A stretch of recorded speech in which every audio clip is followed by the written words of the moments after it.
Epilogue. In all, we were gone for 5 weeks on the Great Plume bird expedition.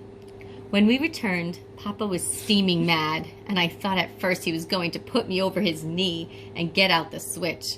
But before he did, he told me to explain everything, that I ought to have a chance to defend myself. I could have come up with some story, but instead I told Papa the whole truth. I told him that I didn't agree with him at first about plume hunting, that I thought we could make enough money hunting birds to save the island. I told him about planning the trip and how we loaded up on supplies and sailed down to Lettuce Lake, then to the Seminole Village, and finally to Cape Sable to find snowy egrets. Then I sat thinking for a few minutes, looking for the right words. "But I couldn't shoot him, Papa," I said. "I was right there, and we had the birds in our gun sights. But then I heard your voice in my head, and I guess I realized you were right." I hung my head.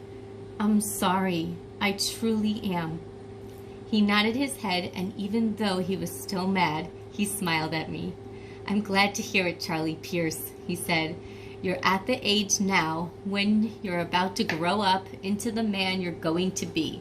So it's time to start making grown-up decisions." I felt good, but I was still troubled, and Papa asked me, "What's still on your mind?"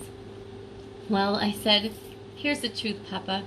We might have been the first people up Shark River that far, but we won't be the last. I saw those camps in Pahaoki by the Seminole Village, and I just think that soon that place we saw with the flowers and the oak trees will look just that same way, full of dead birds and spent shell casings with no snowy egrets anywhere in sight."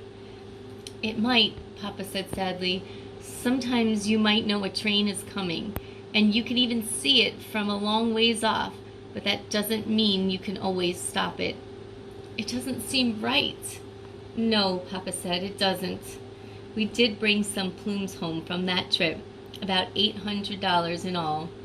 We split it 3 ways because Tiger didn't want any part of it, and I gave the money to Papa, just like I promised I would." Louis used his share of money to buy himself a little skiff that he fished from. Pretty soon he was known as one of the best fishermen anywhere around Lake Worth. He told everybody that was because he had swum with dolphins, and they told him all their secrets. We were far from the last plume hunters in southern Florida. There is no way to describe the plume trade in those years except to say that people were consumed with their greed. When we returned from our trip, snowy egrets were already selling for almost $100 a bird, and the demand only went up from there. In New York, they piled the ladies' hats higher and higher with plumes until you couldn't hardly see the ladies' heads underneath all those feathers. And they used every kind of bird you can imagine. I learned much later that 64 species of birds were hunted for their plumage, and most of those came from the Florida Everglades. I was right, too, about what would happen to the birds. It turned out that shooting birds in rookeries was like a 2-for-1 in terms of killing. Those birds were mating. So many of them were sitting on nests. Once the birds were shot, there was no parent to protect the egg, so the eggs and the chicks died too.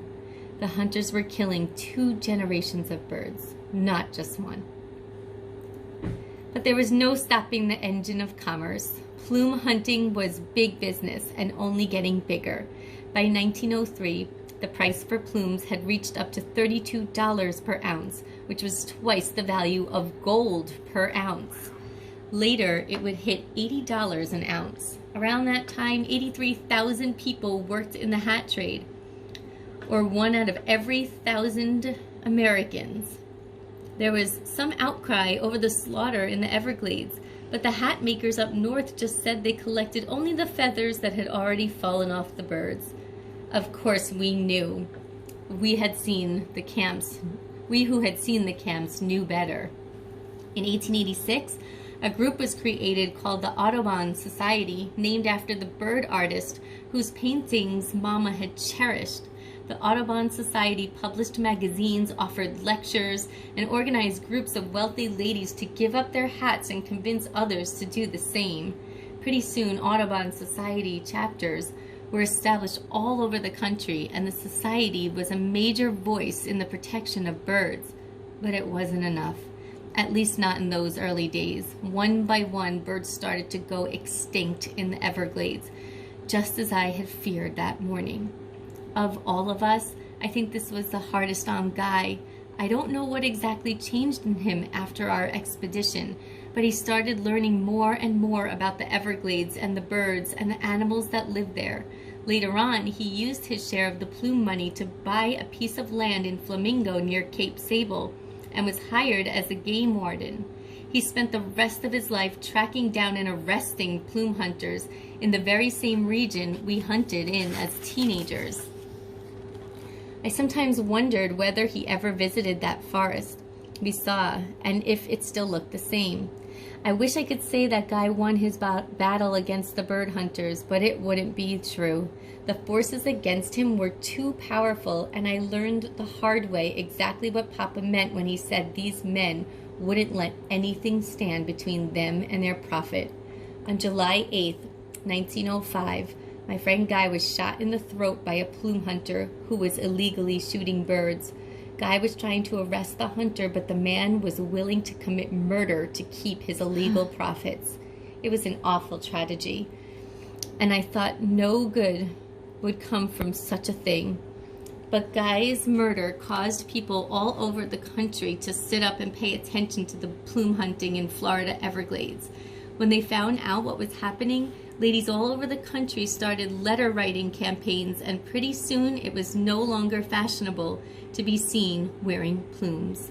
Finally, in 1918, the United States passed the Federal Migratory Bird Treaty Act, which protected these beautiful birds forever. None of this brought Guy back, but I think maybe Guy would be pleased that some changes were made because of him. And it turned out that Guy made the history books. He was America's first conservation officer killed in the line of duty, and decades later, a historic marker at the visitor center at Everglades National Park near Flamingo was erected in his honor. Guy Bradley is a hero. As for my family, we were able to hang onto Hypoluxo Island after all, even though Mama never did get any blueberries from her little patch. In the few years after our great plume bird expedition, land values started to rise fast in Florida as more people discovered our paradise, and Papa ended up making a small fortune off his bad investments on the barrier islands. Turns out Papa sold his land to that oil tycoon, Henry Flagler, who created a winter resort called Palm Beach for the rich and famous. As for me, I never killed another plume bird again.